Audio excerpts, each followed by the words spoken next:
Good evening and welcome everyone. It's a great pleasure to be here this evening and welcome to the Time of the Writer Festival 2022.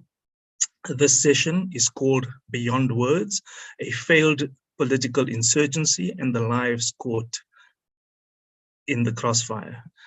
And we have tonight three journalists, reporters, well-known, who produced a big book in a very quick time soon after the events, and I think everyone knows what we're talking about, but we're talking about the 8 days in July. Now, welcome to our three authors. I'm going to introduce them quickly. First is Qaanitah Hunter, who is the current political editor at News 24, a seasoned journalist who's also a prize-winning journalist, won the Vodacom Journalist of the Year Award in 2016 and 2017, also won the Naknakasa Journalism Award in 2019. She's author of another book, The Balance of Power, Ramaphosa and the Future of South Africa. So welcome, Qaanitah. Her colleagues, Jeff Wicks, who is also a winner of a prestigious journalism award, the Taco Caper Award for Investigative Journalism in 2021. He's worked variously at the Sunday Times and the Sunday Tribune, and is especially interested in investigative journalism. So welcome to you, Jeff. And Kaveel, welcome to you. Of course, you were in the heart of this in Durban. You are also News 24's KwaZulu-Natal correspondent with 12, 13 years of journalism behind you. You're now a senior journalist at the News 24 stable. So welcome to all of you, and it's a great pleasure to have you. I know you produced the book in very quick time. I was frankly surprised, 300 odd pages. And one understands the imperative of speed and a quick turnaround of books of this nature, what we're calling now narrative journalism, is important for several reasons. I mean, it has its strengths, it informs, it educates. Sometimes it entertains, it enables important information to be communicated quickly, clearly and accurately. Perhaps, well, let's leave out the accuracy given the kind of fake news that circulates on social media and elsewhere. Accuracy, of course, is now somewhat debatable, but you guys subjected what you put in the book through a thorough rigors of fact-checking, of journalistic integrity, of maintaining some degree of ethics in the way in which you've put this out. Nevertheless, I mean, obviously, this kind of narrative journalism, even though it's long form, sometimes there might be a tendency to be repetitive, but they add substantially to our understanding, not just of how the world around us is unfolding, but they're also important for life and livelihood, because that's how we make sense of the world. It's scarcely believable if you think about the theme of what this evening is, Beyond Words. And as this was unfolding in the 8 days of July 2021, it was scarcely believable that this was actually going on. So in some senses, I was wondering whether this is in fact beyond words, and it does go beyond words. Of course, we deal with questions of conscience, which we'll come to in a moment.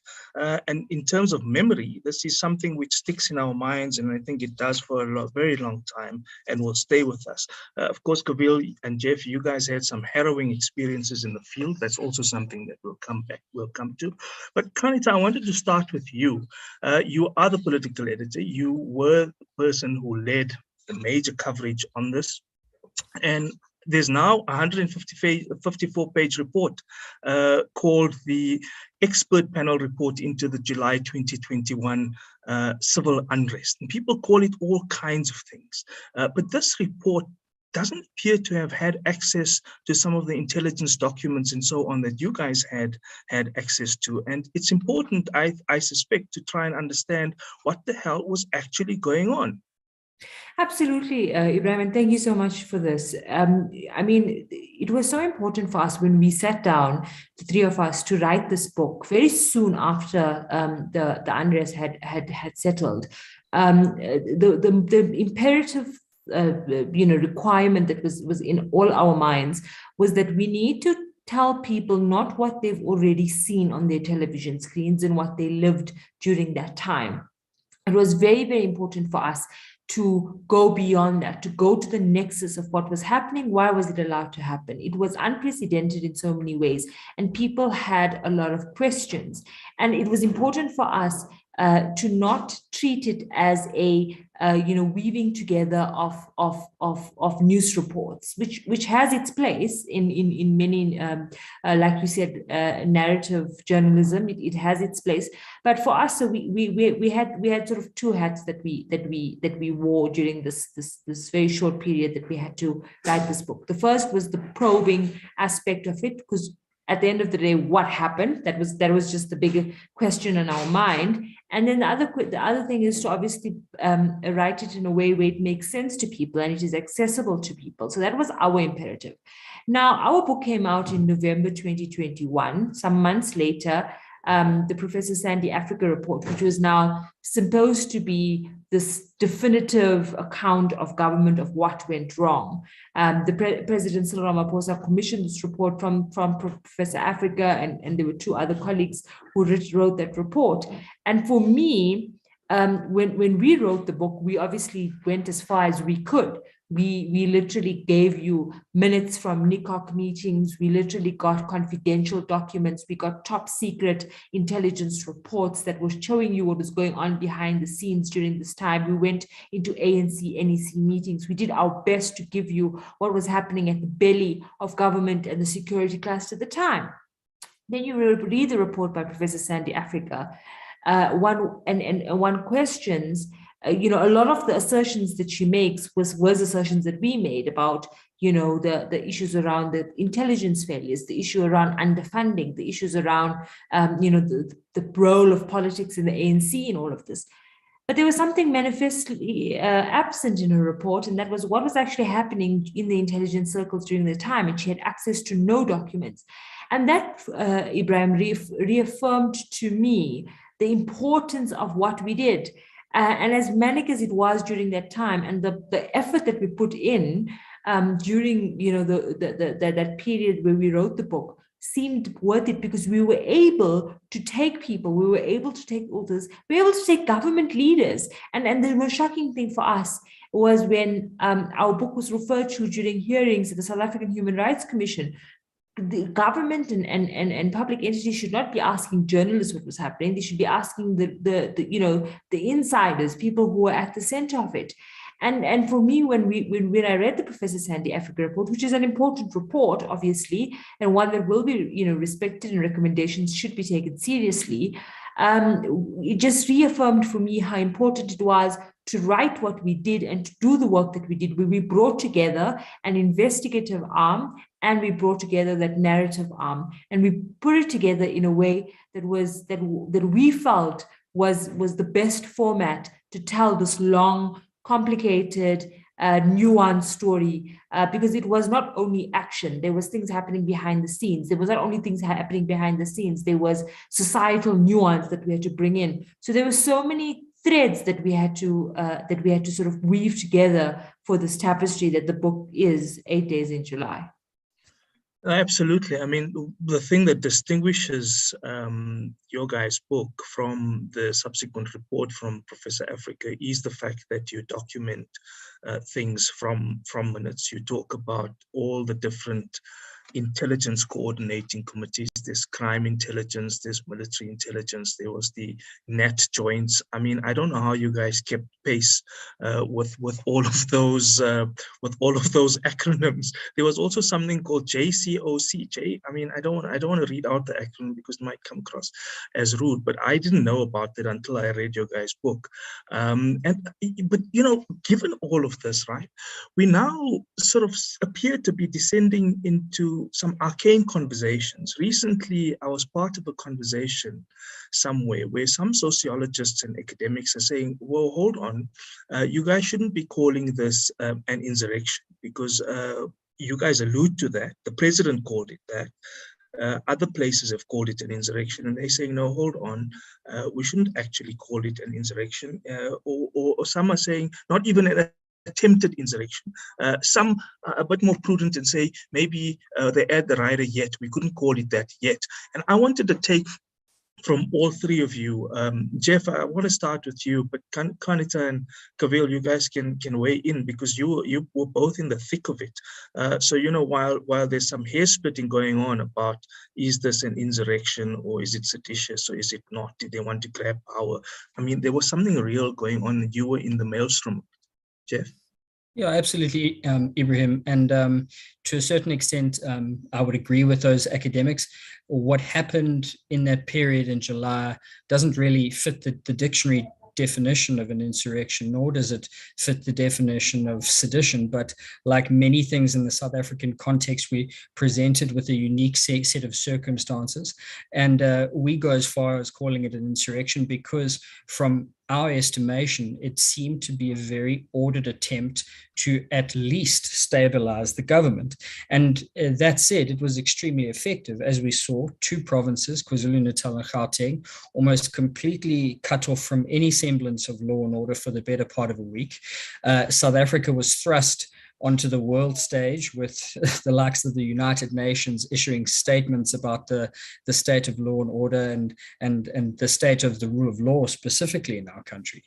And we have to understand that this was a very ordered and deliberate plan that was set in motion. And we saw the fruits of that plan taking very disastrous effect in that period.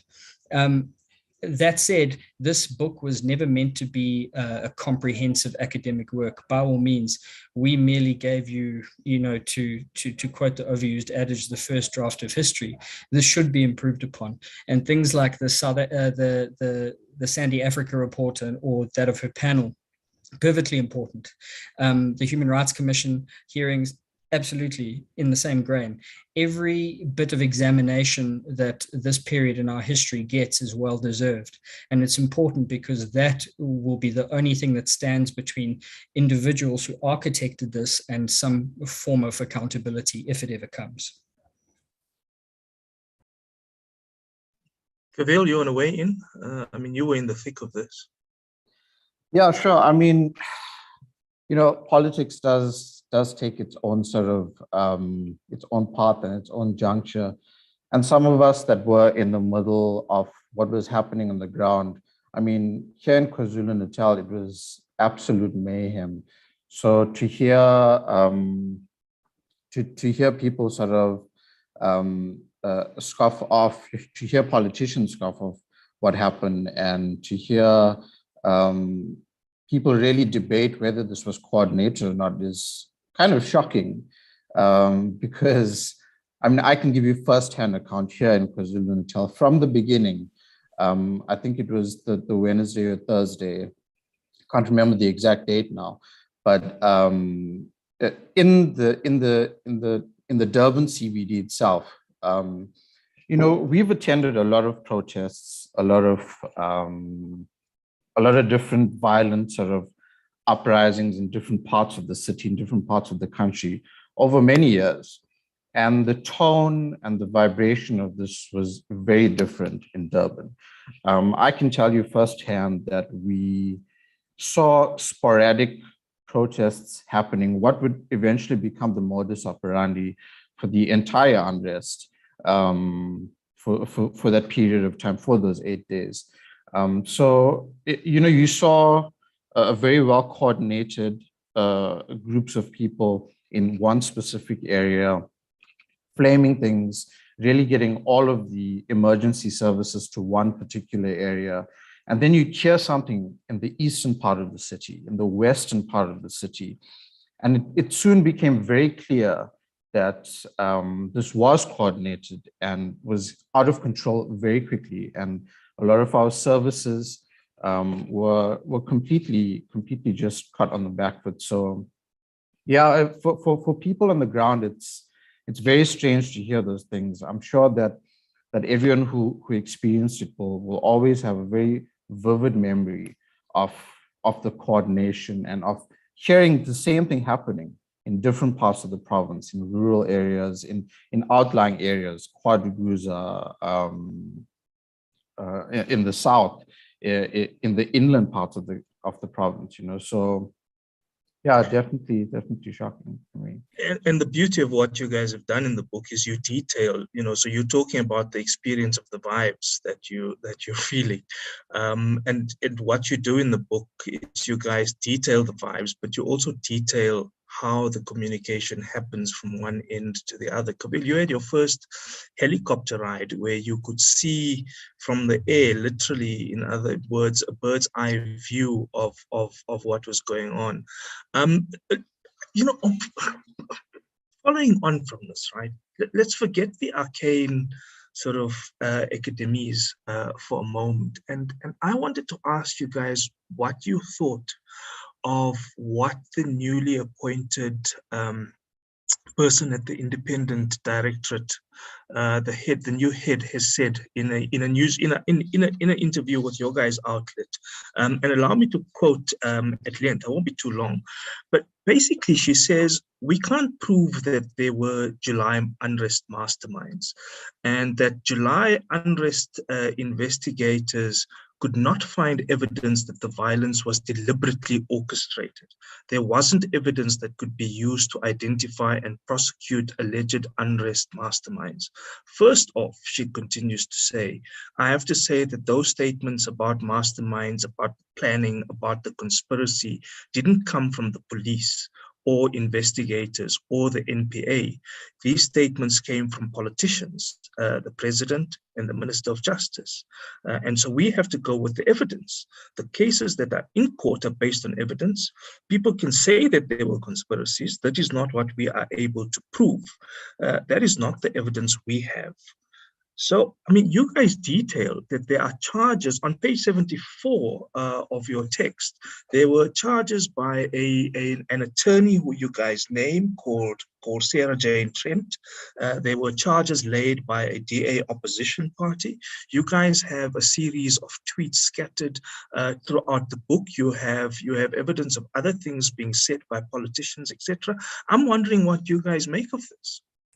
Can I take this one, Jeff? I know you want to weigh in, but I just have something quite burning on my chest, and I think that Ebrahim, the Andrea Johnson, who's now the head of the investigative directorate, is not wrong. The narrative around instigators, as we saw it unfold during the 8 days, was the work of politics. It was smoke and mirrors. It was an effort to point at boogeymen so that we would not see the glaring incapacity and failures of the security cluster. What happened in July was a failure of the security cluster, and that includes the NPA in all of this, right? And so the failure of law and order, that's what happened. There was an attack on the capacity of the state. There was a failure of law and order. And so what happened was we had the Minister of Police, a politician, saying and pointing to these kind of 12 instigators. Now the number's gone up to 18, which he said he got it from a member of the public, not based on intelligence, saying that these are the instigators. The reason why he got so much of traction, because people could manifestly see around them that there was a level of organized synchronization to the unrest. And so it was very, very tempting to believe that there were people sitting in this room, working together and orchestrating, because it just didn't make sense, right?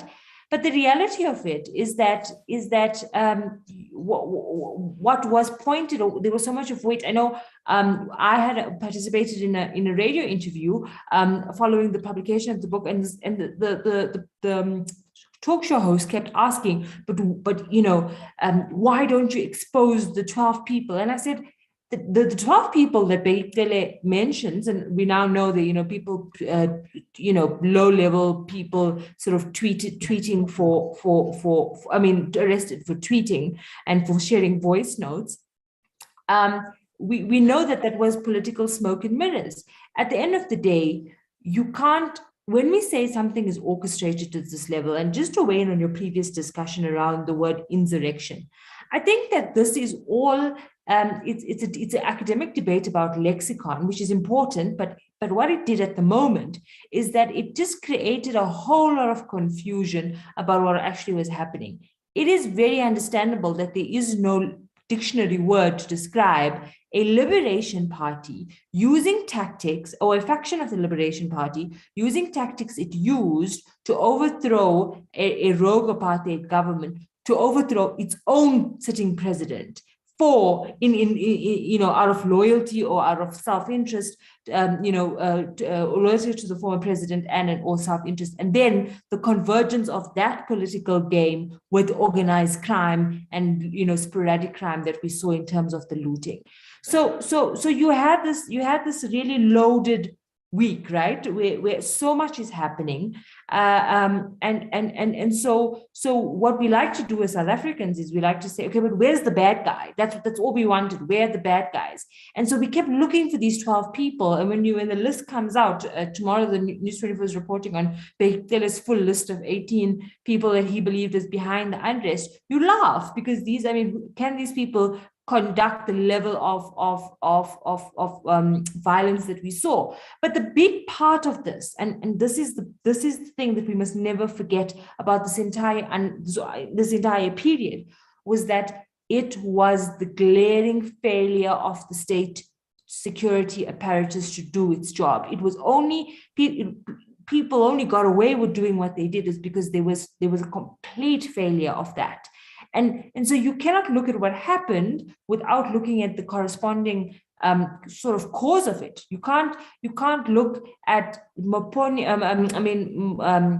what is this mall, Jabulani Mall in Soweto being completely ransacked without looking at the underfunding of that police station, or the politicization of the security cluster, or looking at what was happening at the top of the security cluster between the police minister and the police general. And so what I like, and what I would implore a lot of people to do when they read this book, is to not read it with the mind of, I'm going to get who the boogeyman is, because maybe there's no boogeyman. Maybe there's a series of facts and a series of occurrences that come together that tell you how broken South Africa was for something like this to happen, and how broken the system is. And sorry for the tangent, Ebrahim.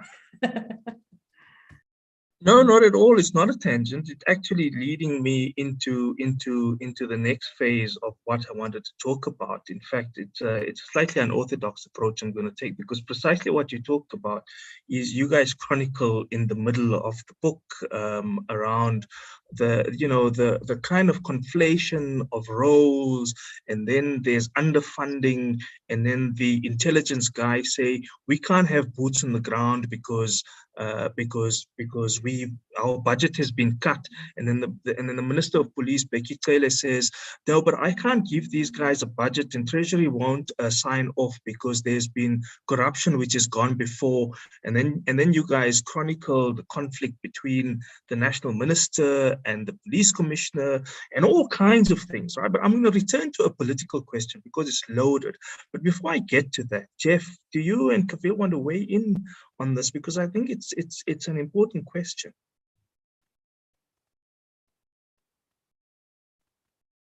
Sorry, I was on mute. I think it's probably one of the most central and most important themes of our book is trying to understand the political window dressing that was happening at the time and in the reality on the ground.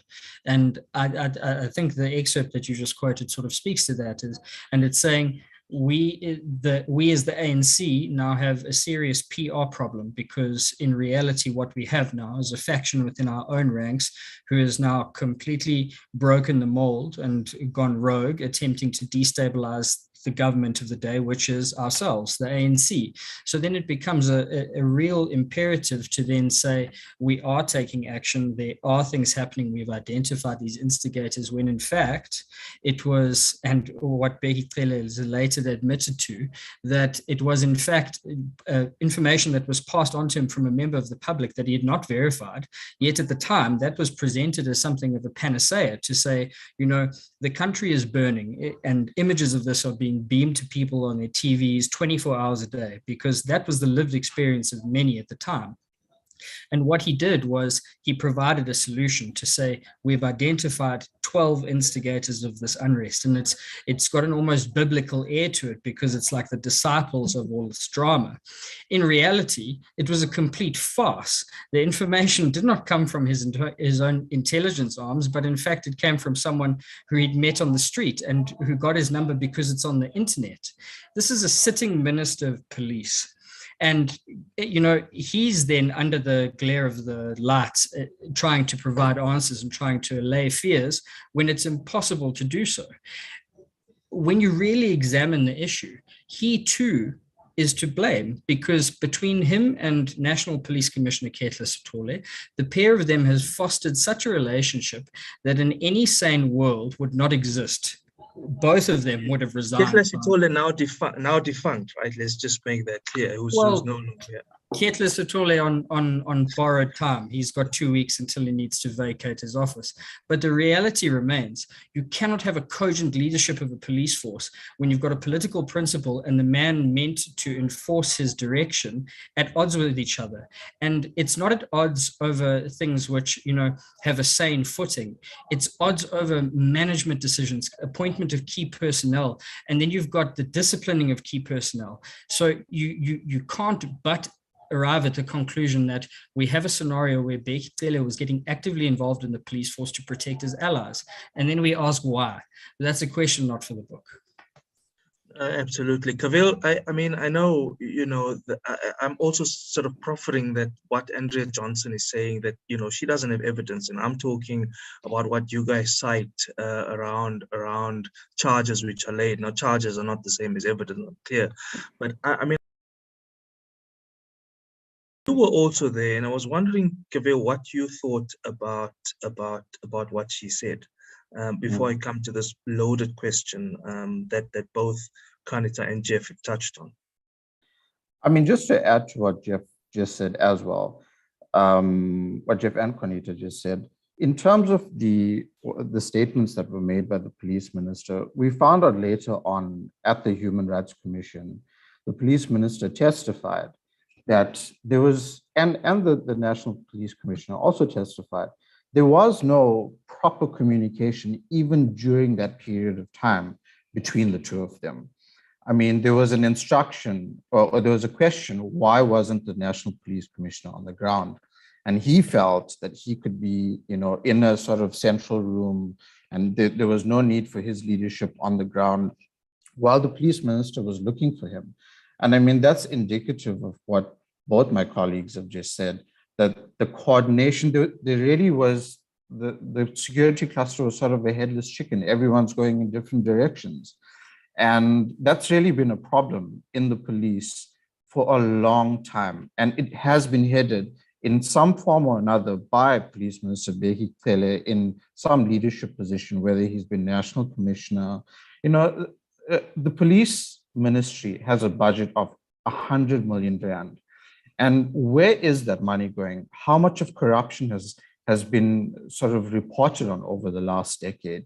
And what's really been done? I mean, the other day we have the president laughing off Julius Malema in a very sort of relaxed tone, but it's a very serious issue.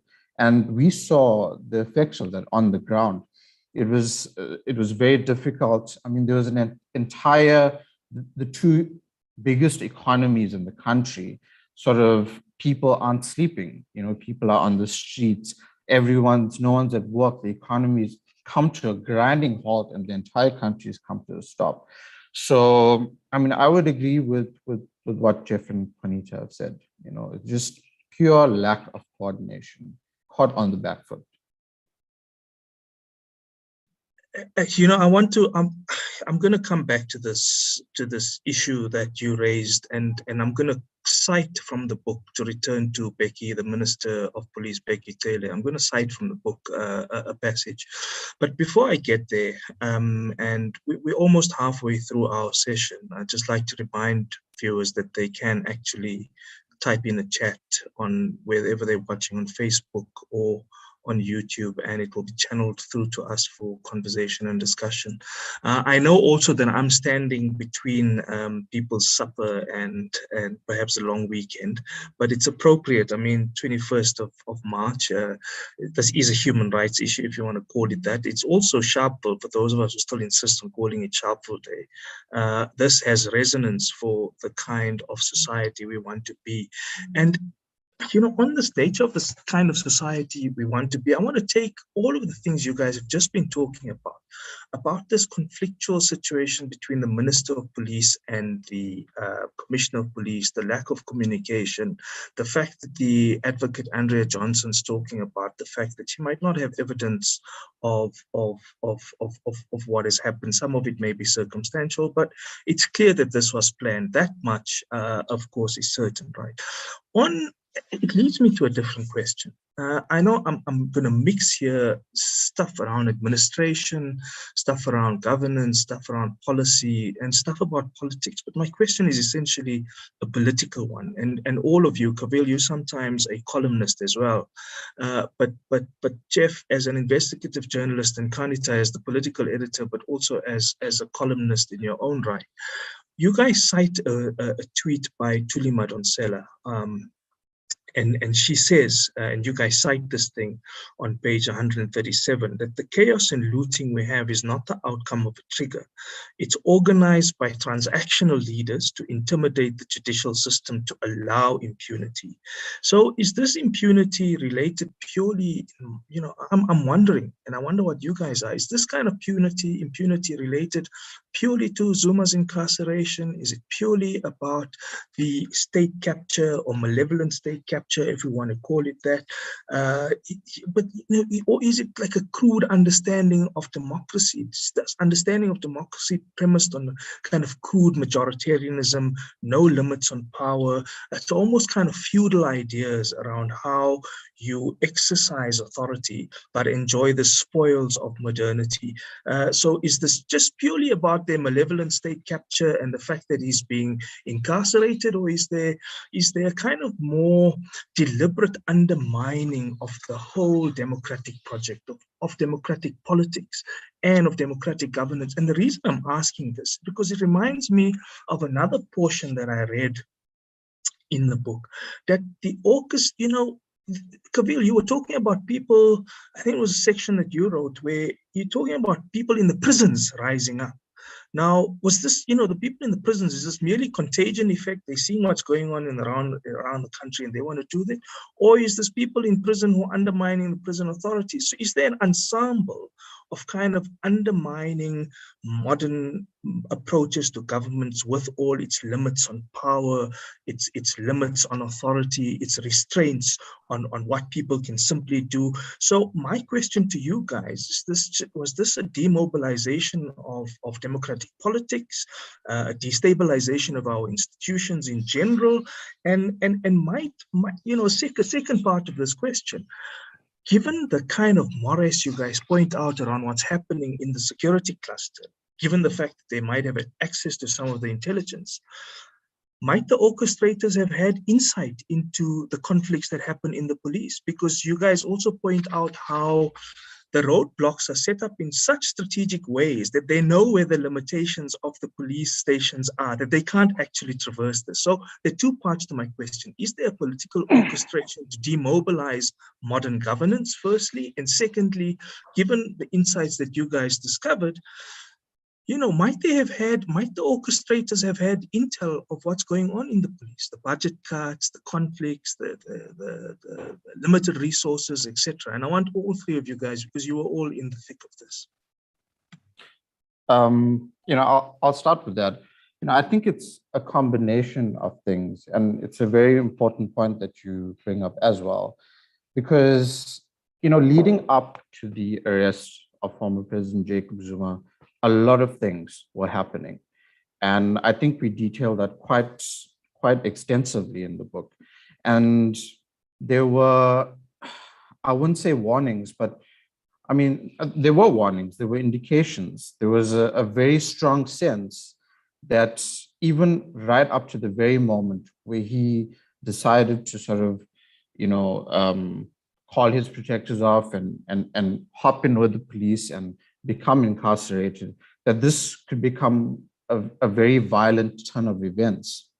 So from that point onward, I think that people who may have coordinated, who would have planned, who would have made sort of contingencies for the former president getting arrested, understood that there is a degree of erosion in government at various levels, that there is a fanatic support for former President Jacob Zuma in KwaZulu-Natal, and that it would be sort of the perfect place to spark the flame that would eventually get out of control, and perhaps a special concession made. I mean, we even had Premier Sihle Zikalala saying that there should be considerations made very early on in the chaos when all of this stuff was going, when the unrest was happening. So I think if you understand the support for former President Jacob Zuma, you'll know it's fanatical. People who support him see him as a symbol for something, a symbol for people in this country that feel left out of the system, that feel excluded from the economy. And, I know Qaanitah has mentioned this quite a few times, and it's ironic that that's what he feeds off, because it's literally the former president and his tenure in office that, we've seen evidence from state capture of how our government institutions, how our entities were exposed to people just using public funds, public resources for their own personal benefit. If you look at the timeline of the decline of infrastructure in our country, governing institutions and bodies, much of it fell in line with state capture and that period of time. And that included our prison system. There was a massive amount of corruption in our prison system, in housing development. If you look at simple things like crime, just spiraled out of control over the years. So since his departure from office, we've seen the rise of whistleblowers. We obviously need more of this in government, in the public space, but there has been a bit more accountability, more investigations. But getting back to your point, I think that there certainly was a movement of leaders in the ground level who supported Jacob Zuma following his arrest.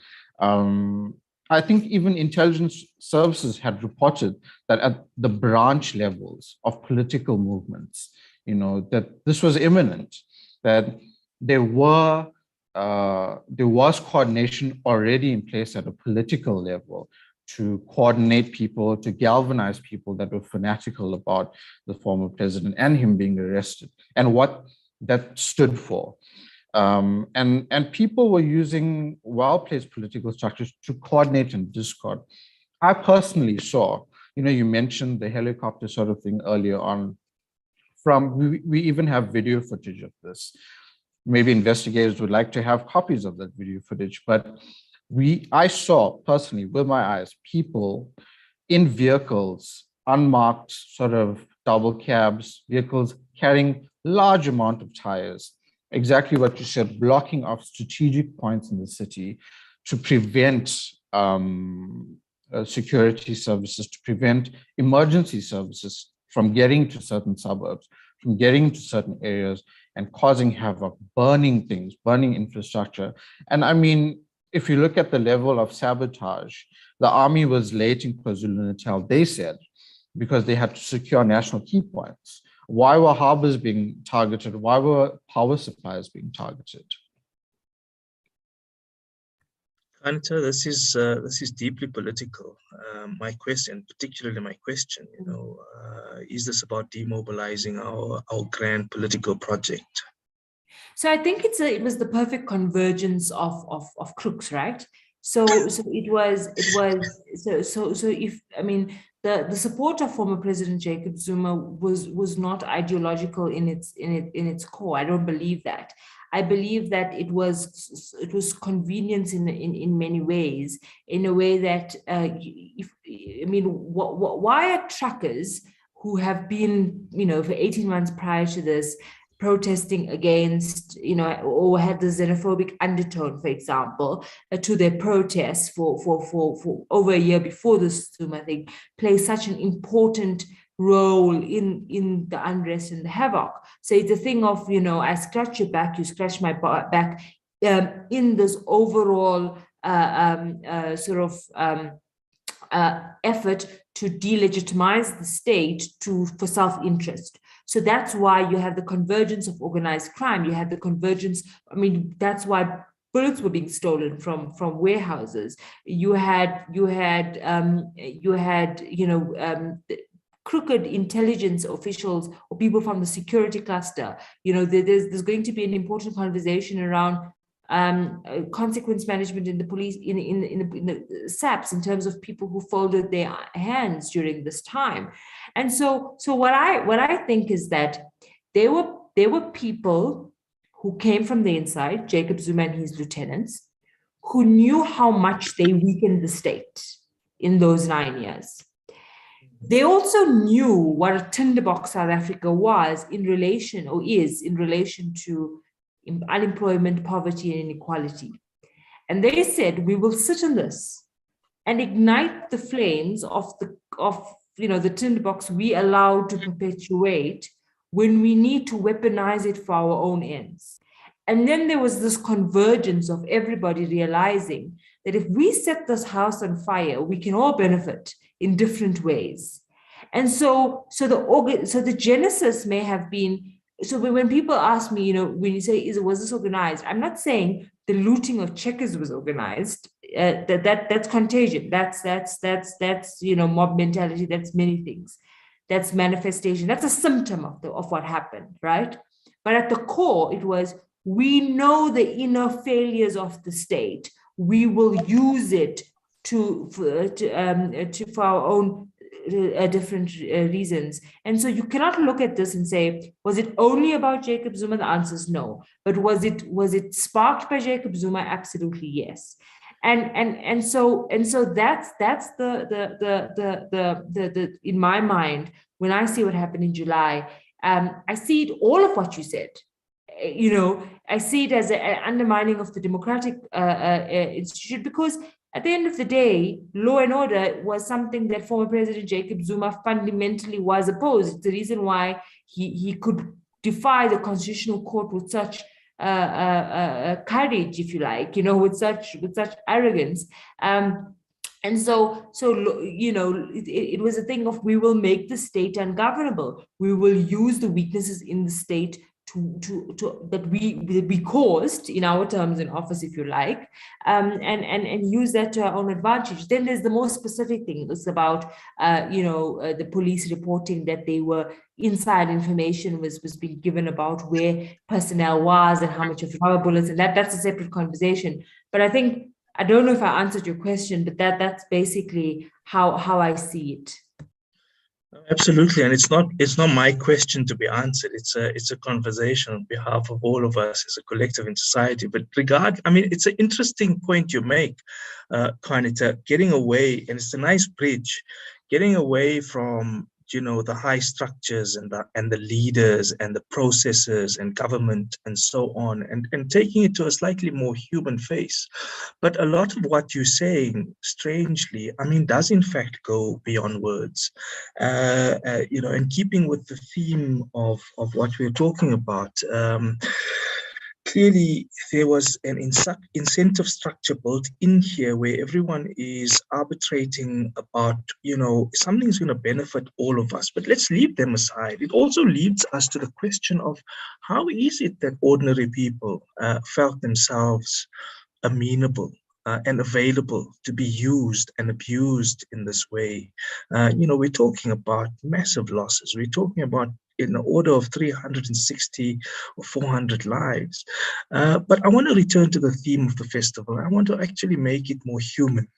So we're talking about going beyond words, talking about memory, we're talking about imagination.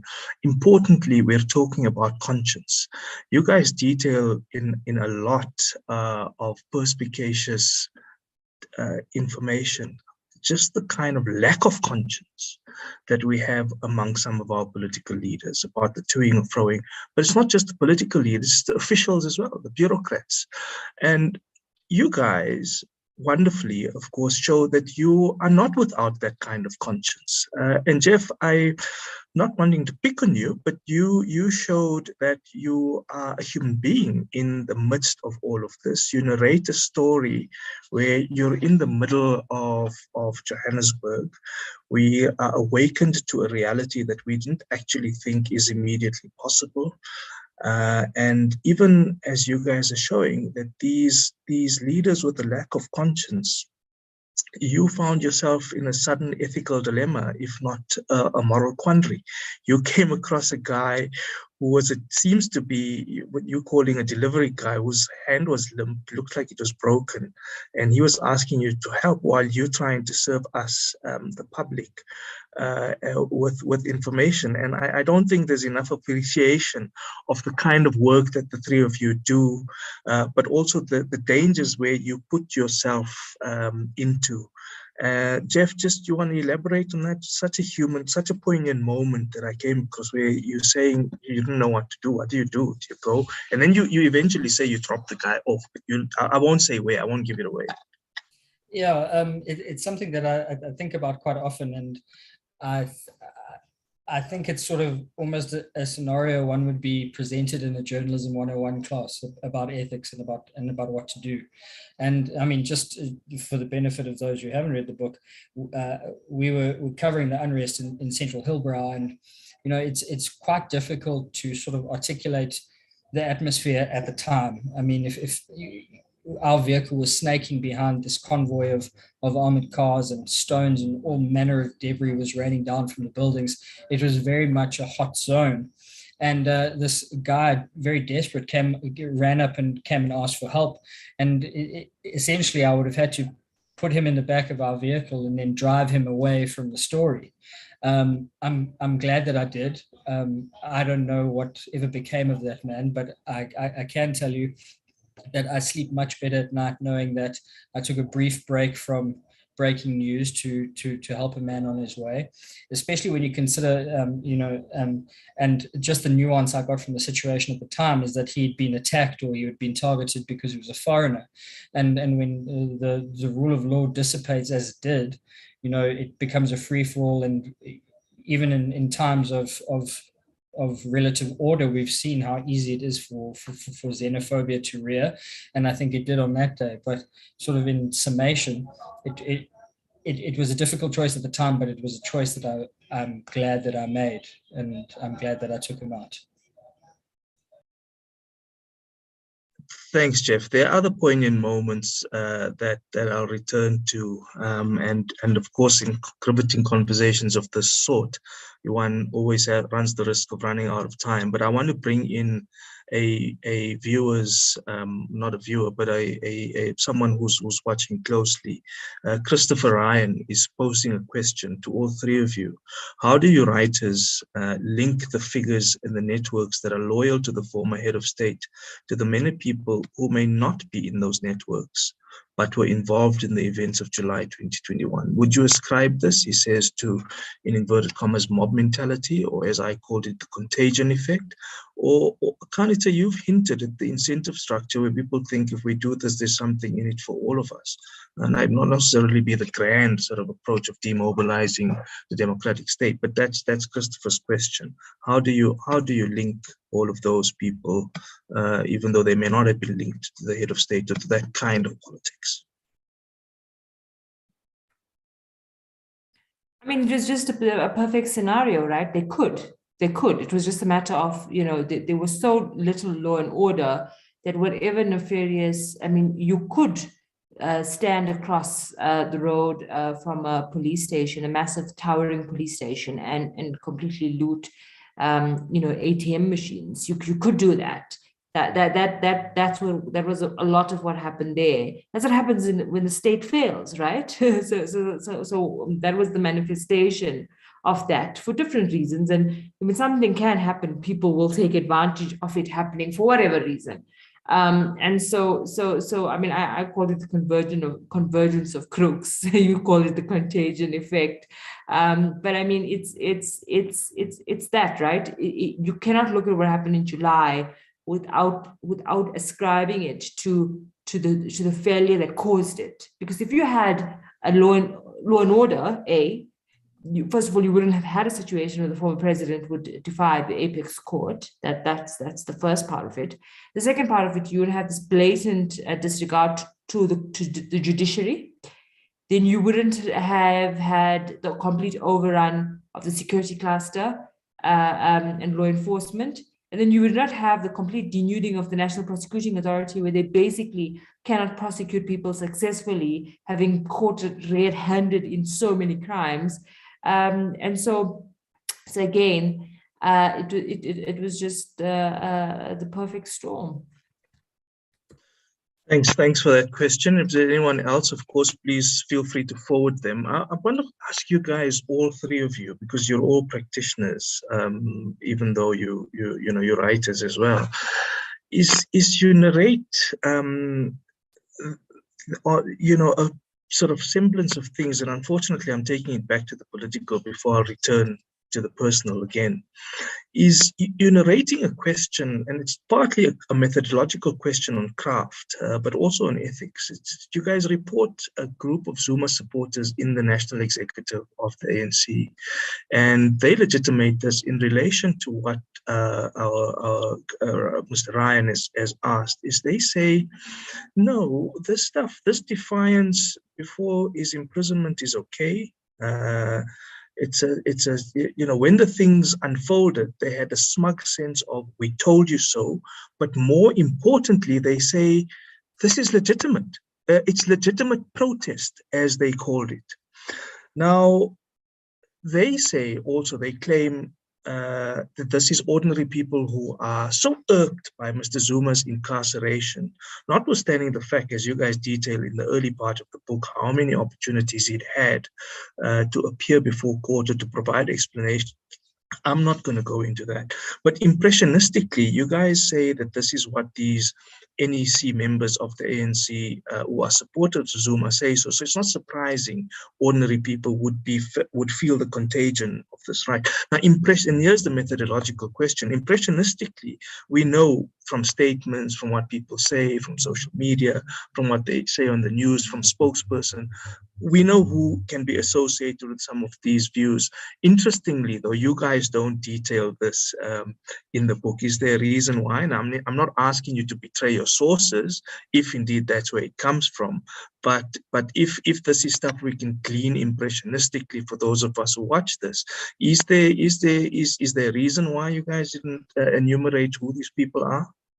I'll take this question at the risk of speaking too much, but to say that, I mean, at the time there was any special NEC meetings happening. It was journalistically impossible to attribute, word for word, considering that you are reporting from through secondhand information or from sources in terms of so and so said this, so and so. So what we did was we grouped it together as themes. These were the arguments of the Jacob Zuma supporters.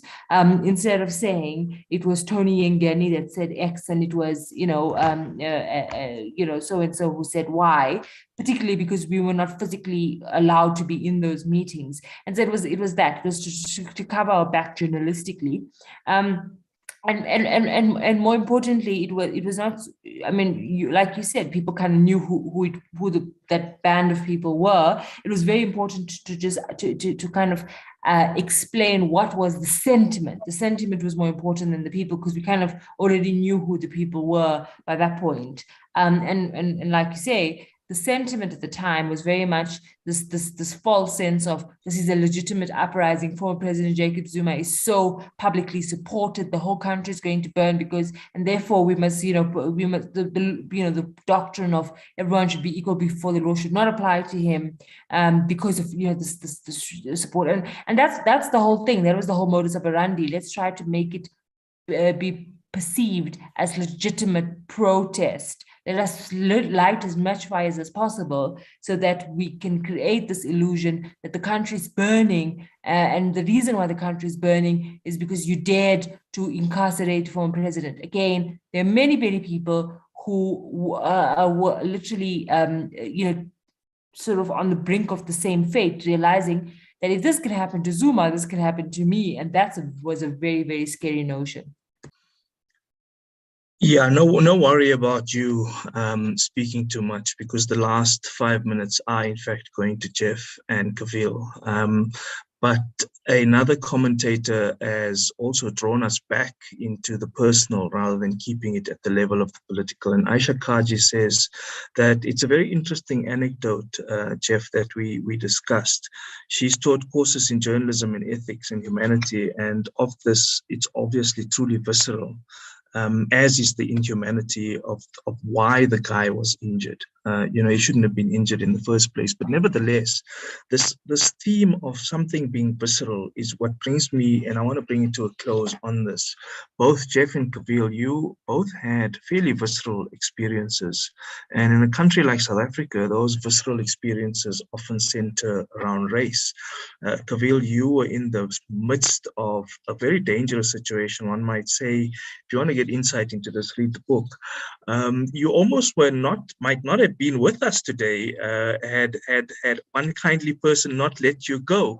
But the anecdote here is that the visceral experience that they were about to cut your face, and they say that, right? Jeff, yours was a little more chilling, and I don't know whether it was intended or not, but you were in the middle of Jeopardy, and someone said, "I hope you die today, white man," or something to that effect. And I wondered if you could give the two of you the closing moments to reflect on this kind of visceral experience, particularly given the cleavages we face in our society and the question of how identity still shapes those antagonisms. Sure. Okay, I'll go first. Well, I think it was the Wednesday of the first week of the unrest, and I had been traversing up and down the city quite a bit at that point.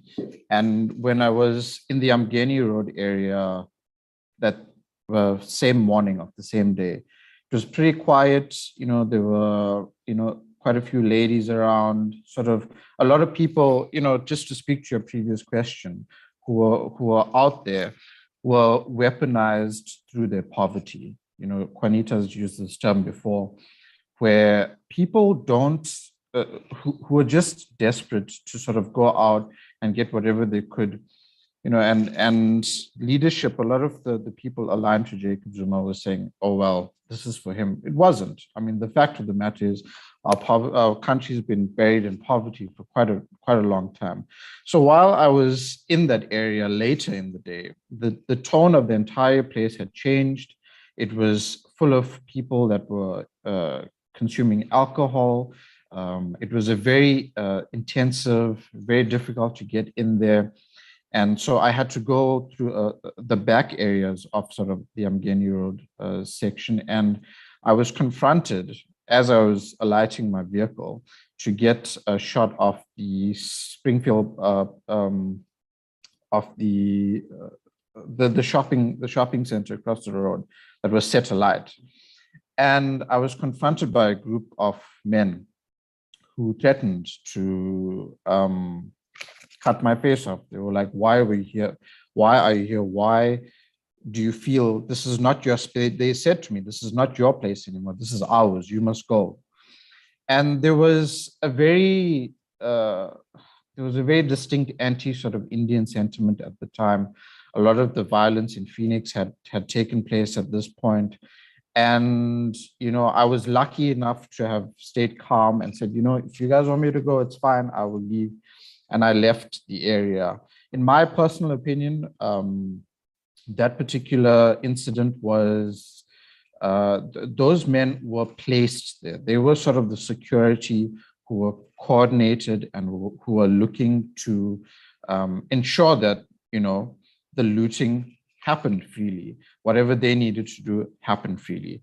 I want to give Jeff some time to just relay his story as well. Thanks. Yeah, thanks. I'll be very brief. You know, I don't think there was any sort of malicious intent on his part, and it's hard for me to sort of understand whether or not it was just diluted alcohol talking, or if he was really such a strident and open racist. But I think what it sort of demonstrates is how quickly we resort to the base instinct of race and separation along the color bar, you know. And I think looking at that, it's important to look at context. At that stage, as it was in the beginning, and obviously everything was had a Zuma note attached to it. And, you know, he's a firm proponent of the RET faction, and their sworn and mortal enemy is white monopoly capital. Unfortunately for me, my whiteness then becomes relevant.